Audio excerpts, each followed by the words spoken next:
Bog svima i dobrodošli na moj kanal. Današnji video se uvelike razlikuje od onih na koje ste navikli, zato što ću vam danas pokazati neke od odjevnih predmeta koje sam kupila u second hand trgovinama.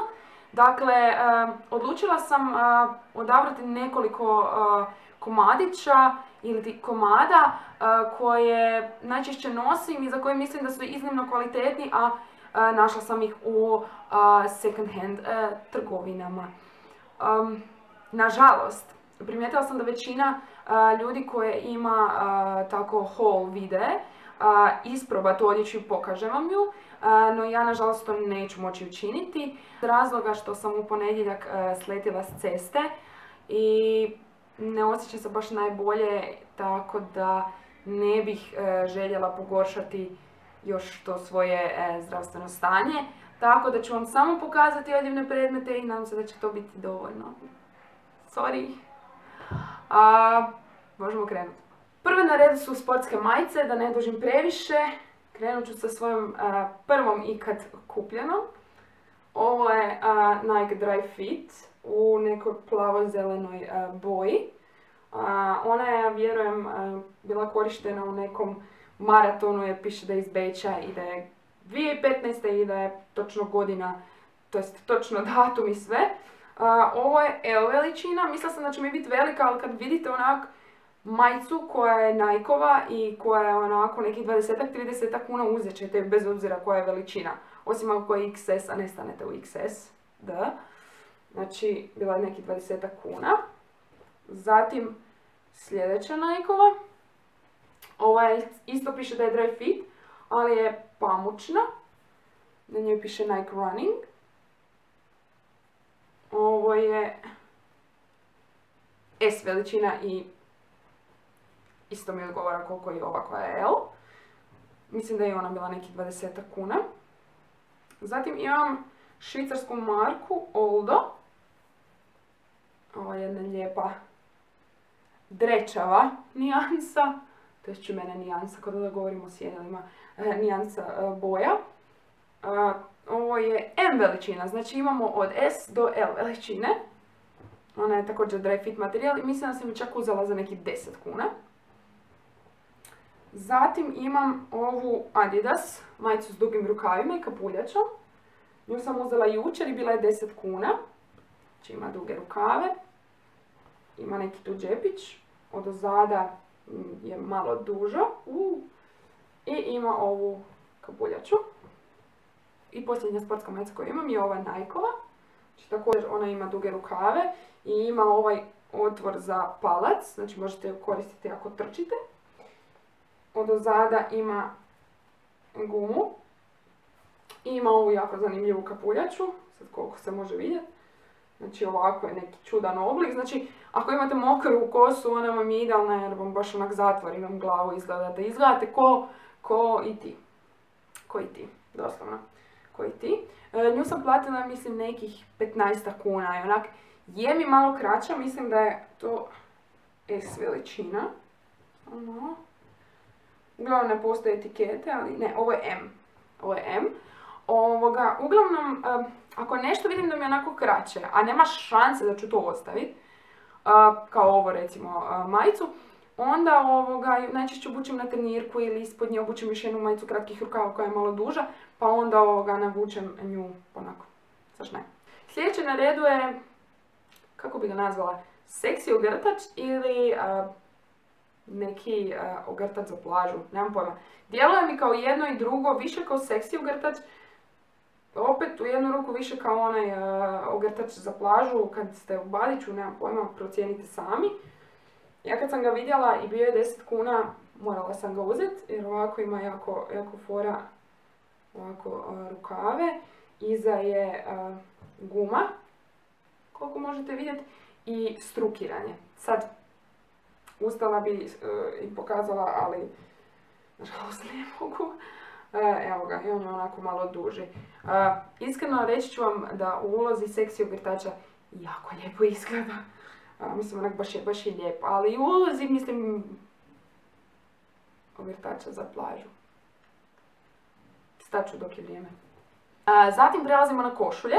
Imam 4 košulje koje iznimno volim nositi. Dvije ste mogli primijetiti, ja mislim, već na mojim slikama, pa krenimo sa te dvije. Prva od njih je Espritova košulja, ovako crvena, karirana. Mogli ste vidjeti kada sam je nosila na Croix Porte i ne znam gdje sam još nosila. Dosta je često nosim, tako da zbilja više ne znam na koje evente. Platila sam ja mislim nekih 15 kuna, nisam sigurna jer to bilo prije godinu dana. Sljedeća na redu je ova H&M Log košulja. Znači ako išta volim kupovati u second hand trgovinama, onda su to H&M-ove stvari, jer ponekad su one precijenjene i zbilja ne bi dala za njih, ne znam, ja ne bi za ovu košulju dala 200 kuna u H&M-u, ne bi. Ali dala bih 20, 30, 40 kuna, možda čak i 50.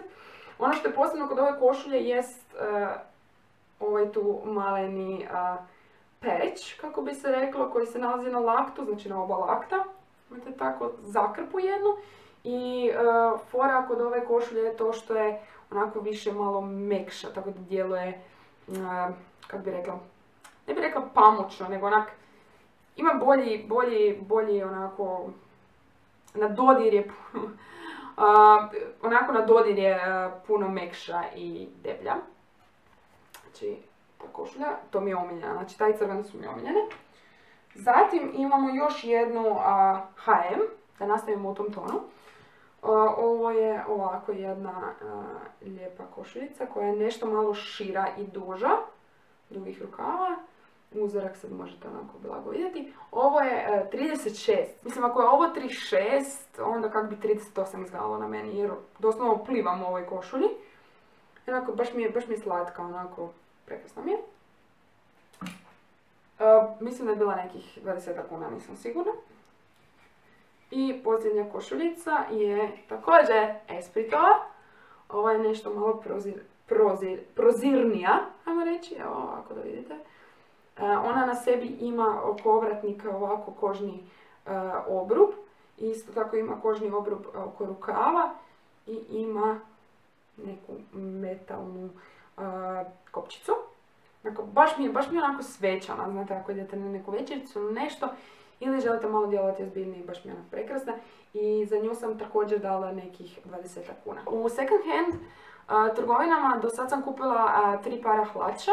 Prvi par je no name, zapravo i drugi par je no name. Obje su crne, samo evo, prvi par nosim zbilja dugo i od nošenja su se poderale. Nažalost. Kad nađete najbolji par, onda ih stalno nosite i onda je to peri-deri i doslovno su se poderale. Drugi par je u prljavom, tako da vam ne mogu pokazati, ali treći par je ovaj tamno plavi. Ovo su slim fit i ove hlače su Zarine. Kupila sam ih prilikom dolaska nove kolekcije za 34 kune. 34 kune, mislim. Hello. Zatim bih htjela pokazati svoju omiljenu vestu, izuzev ove koja nije iz second handa, nego iz H&M-a. Ovo je neka C, piše C, XL veličina. Iako ja ne nosim XL, ja sam ju uzela zato što predivno pada. Nije ravno krojena, nego bi rekla da je neki šišmiš kroj. Tako da onako baš lijepo pada sprijeda i zato sam ju uzela. I idealna mi je za nosit, znači ispod kožne jakne, onako. Toplo mi je ispod. Platila sam nekih 20 kuna isto. Da je 30, sjetila bi sad, mislim da je 20 kuna. Potom dolazimo do moje omiljene majice. Kupila sam je prije par dana, bila je 20 kuna. Ovo je isto H&M Log majica. Ono što je kod nje posebno jesu ovi gumbići. Znači sa obje strana ramena. Onako, poprilično je obična, zapravo posebna i njeni rukavi nisu dugački, već trifrtaljni, kako bi se reklo. I za kraj, mislim, nemojte mi zamjeriti što sam brzinski prešla kroz ove sve stvarčice, jer baterija mi se bila ispraznila tamo kad sam napravila uvod. I onda sam ju napunila u roku nekih 10-15 minuta, tek toliko da mogu snimiti sve ovo. I zato se žurim, tako da ispričavam se. Ako ćete htjeti neke posebne detalje ili tako nešto, slobodno mi pitajte u komentarima, ja ću vam odgovoriti. I evo za kraj, donosim vestice ili ti majice prikladne za ovo odvratno vrijeme koje se odvija vani. Mislim, Isuse Bože, čas je toplo, čas je hladno, više ne znam, ili je skroz hladno ili je skroz toplo. Odluči se više. Ajmo ovako. Ovo je vesta koju sam kupila prije par dana. Onako, vidite, dolje je malo uža, gore je nešto šira, dugi rukavi, marka Your Style, evo ga, C&A, nisam iskužila. C&A, mislim da je ovo nešto veća veličina, nemam pojma, uvijek odrežu te etikete. Ok, ovo je 170x176, ergo najveći broj dječje majice. Kupila sam dječju majicu, što ne bi bilo prvi put, ni zadnji put, tako da, evo ga, platila sam je 15 kuna. Predobra mi je, samo što ima dosta široko pletivo, znači ovo pletivo je dosta široko, tako da ako nemam ispod neku majicu kratkih rukava, što sam počela u zadnje vrijeme, počela nositi, onda mi je hladno u njoj. Onak, ako puhne od nekud, meni je hladno jer je propuh je. Zatim imam majicu za koju me frendica pitala, Isuse Bože, gdje si je kupila? Kad si je kupila? Mislim, kad si bila u H&M-u, kad si je kupila? Znači, ovo je H&M-ova vestica za koju sam mislila na prvi pogled da će mi biti kratka, ali nije. Jedino što je onako malo kraće su ovi rukavi jer su također triprtani i ovo je S. Morala sam je uzeti. Jedina mana ove vestice jest to što malo pika i nadam se da će to onak prestati ili ću isto s njom morat početi koristiti, to jest nositi majicu ispod. I zadnja majica koju iznimno volim i volim je nositi nakon treninga i volim je nositi stalno. I nosila bih ju zapravo stalno, ali ju ne smijem nositi stalno jer ipak se mora prati nekad. Jako je topla i nemam pojma koja je ovo marka, znači ovo je Sports Club, veličina S. Jel nije sladak? Jel nije sladak? Na majici znači piše, nije ćirilica za neke od mojih cura što su pomislile, no piše oh boy i ima Mickey Mouse-a. I kad sam ju probala, onak, zapravo na prvi pogled sam mislila, Isuse Bože, bit će mi velika, ali bila mi je taman i onako zbilja je topla i nova novca te je. Dala sam 30 kuna za nju. Isplatila se svake lipe. To bi bilo to. Imam još brdo stvari koje sam kupila u second handu, ali nisam ih izvukla. Iz razloga što su neke u pranju i što neke nisu toliko posljedne pa ih nisam izvlačila. Imam još nekoliko košulja, običnih pamučnih majici, dugih rukava, kratkih rukava i... Sam ja kupila koju haljinu? Mislim da nisam još nijednu haljinu tamo kupila. Tako da eto, to bi bilo to.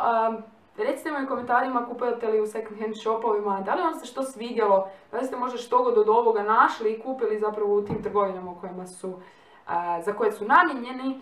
I to je to. Gledamo se idući petak u nekom novom videu, nadam se da vam se ovaj svidio. Ispričavam se što sam se žurila, ali evo, tako je kako je. Budite dobri, vidimo se.